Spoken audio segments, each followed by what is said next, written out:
My name is Army Pro, the MC, the electricity, the MVP, ambassador of Ghetto, voice of money. Ini Army Pro Show 257. Remember kugira subscribe, share na comment kugira ngo ubu mbere kuzara kurikana ibikorwa byose dushira kuri Army Pro Show. Murabona namba y'umupira wanditse ko 7 Novembre 2020 kuri Mutima Bar izori lancement officiel ya Africa Nova indirimbo yise Intwari za Demokrasi. Today ndi kumwe na the one and the only yatangiye aririmba gospel music ariko no muzi sinzi yuko yaguye ariko asindirimba ari kumwe na Kirikou. By the way indirimbo imeze neza, yarashoye guperforminga muri show ya Bounce Boy yabereye kuri World Beat. Performance yari imeze bien, butamu, ilikuwa soft, ilikuwa bien sana. Yitwa Mupati.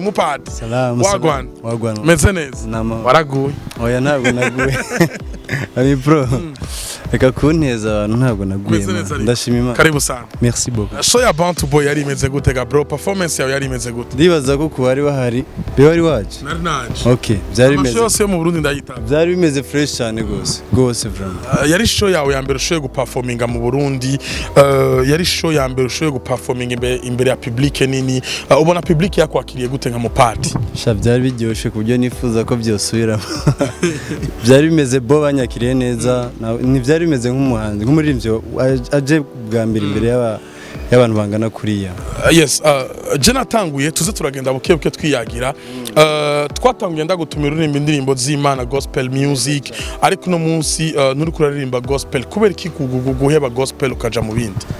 Ni kwa kuntu usanga nyine uri kurakora ikintu mengo wagihaswe n'abandi bantu muga kitari kikurimo muga final muje kubona nyine yuko ibintu uri kurakora bitakurimo neza cyane naciye mvuga ati inzira yo wanje ni cyankora ibyo numva nyine negerezwa gukora nkavuga ati iki ni ikintu nshaka kizogera kure kuko gospel nayikora nyine nk'ibintu gusume gusi ivyandi bindimo nk'ukuntu nifuza ko gospel ndayikora muga nahora niyumvira sekira kuko bwa mbere natanguriye gajera natanguriye muri sekira ariko icyo irashika nkora karimbo ka gospel kabye karangeza ahantu nyene kugeza igihe nyene umuntu yagiye guperforminga mu Rwanda mu baririmbyi bakomeye ntangura kwiyumvamo ko gospel nshobora kuyikora mugabo ngiye mu studio yose uhereye no kwa Midbeat narageze mugabo akamambwira ati bro naho uri kurakora ibintu ntabwo ari sibyo bintu byiwawe yakugeza ubwo naciye numva ko nanje ubwanje ntegerezwa gukora sekira kuko aricyo kintu naguma numva kingaruka mu mutima yawe.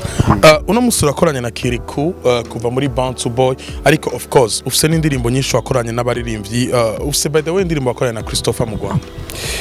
Oya, Christopher ni inshuti yanje. Inshuti ya ari no mu bantu baguma bambwira ati naho akora gospel ntibigusa. Ya Christopher ni inshuti gusa. Nta muririmbyi wundi mu gihugu cy'u Rwanda mwigeze gukorana ga bro? Gisa c'inganzo. Gisa. Hariho n'undi muririmbyi twakoranye ariko yariko ararikodinga mugana agenda amufasha mu bintu byinshi yitwa Syntax. Syntax nibaza ko benshi bamuzi. Gisa c'inganzo benshi baramuzi yahora no mugasha ariko ubu yaramaze kuva ahantu bita mu Buroko mu kirimi cy'Ikinyarwanda niko babivuga ngo Iwawa. Yes nuko ukora indirimbo na Kirikou mwamenyanye gute na Kirikou kuva muri Bounce Boy? Je nagiye gukora indirimbo bisanzwe ndiko ndarikodinga niho nyene kubera ko baba bari hariya nyene niho baba bari ba Kirikou acambwira nyene ndiko ndarikodinga baguma bambwira ko ndiko ndakora indirimbo nziza ndavuga ati murashaka kumfasha kugira ngo indirimbo igere kure niho vyahereye nyene duca twisanga twabaye inshuti ambwira ko indirimbo yayikunze aramfasha kabisa kwabaye kumfasha n'ubu kabisa Kirikou ahari yumve ko ndamushimiye na Bounce Boy yose kabisa. Kirikou ahari yumve ko ndamushimiye na Bounce Boy yose ahiri yumve ko ndayishimiye kugira ngo ibintu bigende neza. Turi muri show tumeze neza 1 2 3 we go turirimbe. Iyo nkoze ozaya ibyanjye byose birahaguruka. No other girl like you. Yeah. No other boy like me. Yeah. No other girl like you. Yeah. No other boy like me. Yeah. Sinza kubera umugabo w'ikigaba ntabwo uzigera ubura icyo wambara ntabwo uzigera ubura zaya ntukabitekereze. Wow, ntabwo uzokwigera ubura zaya ntukabitekereze. Mu muziki hariyo ibintu bitagenda neza hariyo n'ibintu bigenda neza kugira ngo umuririmbyi agere kure abafise support. Ndashaka umbwire nibihe bintu biza biguca intege kugira ngo ntushobore gushika kure ntushika wifuza gushika. Uburyo gusa ya uburyo muga gukora ko ndumva ko ndabishoboye kandi n'impamvu mubona bigeze nk'ungana uko ndabishiramo imbaraga nyinshi kuko gushika kuri ubu nyene nkora nk'umuririmbyi yigwanaho. Ku muntu yifuza kugufasha, ku muntu yifuza gufasha Mupati yo mufasha iki, yo muronka gute?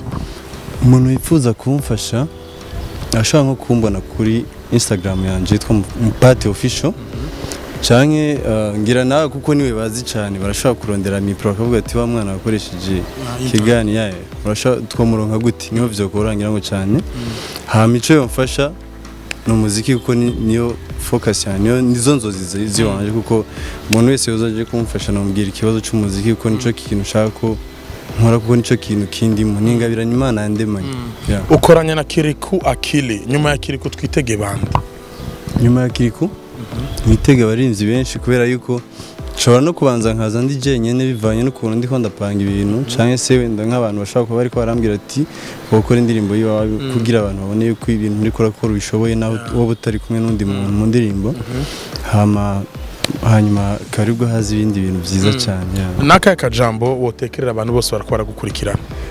Cyambere nababwira yuko bokomeza kunyereka urukundo banyeretse kubera yuko abantu bari hariya kuri The Beach muri show Bantu Boy nabonye ko bafite urukundo kabisa kuko sinari ko biri buze kugenda kuri kubera yuko urabibona nawe uri umuririmbyi nyene bwa mbere ageze kuri stage genda nyene uri kurumva ati mbe ni natera ntiyikirize cyagenda gute urumva muga byagenze fresh kubera yuko ndashaka kubabwira yuko byaranshimishije kandi abasabira n'imigisha ku Mana ujya mutima bazogumana no ku bandi baririmbyi hama ndababwira yuko nazobwira ndabatererana mu bikorwa byose bya music nzobaha ibintu bifuza kandi abashimiye bakomeze badusupportinge muri buriya buryo. Asante sana. Merci beaucoup, ndabashimiye cyane Ami Pro. Of course mwari kumwe na Ami Pro the MC ini Ami Pro Show 257. Umutumire uno munsi yari Mupati afite indirimbo ari kumwe na Kiriku Akili, indirimbo yitwa Zaya.